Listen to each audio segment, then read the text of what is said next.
I'm in my 1973 1300 drive Spitfire, absolute beast.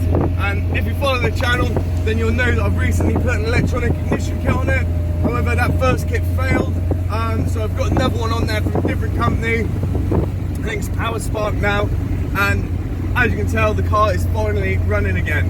I also changed the ignition coil and the spark plugs, and also the HT leads, just because, as you know, red HT leads add about 5 extra brake horsepower.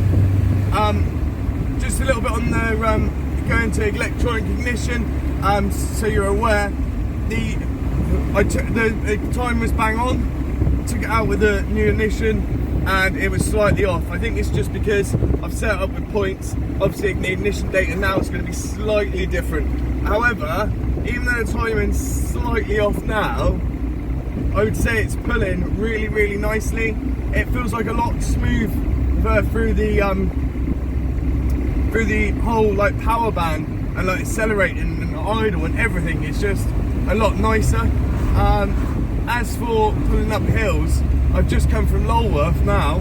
I'm driving back, and as you know, if you know Lulworth, it's quite hilly, and it pulled up there no problems whatsoever. So really happy with that. Again, like I said, I'm probably going to have to adjust the timing about a degree or two, but other than that, yeah, really happy with the kit, and no more adjusting points. Keeps the original look, so that's good. But yeah, overall pretty happy. So thank you very much for watching. If you've got any questions, please make sure you ask in the comment section. Please make sure you like and subscribe, and what I'll do is I'll add a link in the comment section and at the end of this video on how to fit on these electronic ignition kits yourself. So yeah, thanks again, and I'll probably be putting some more videos of the Spitfire very shortly. So yeah, see you soon.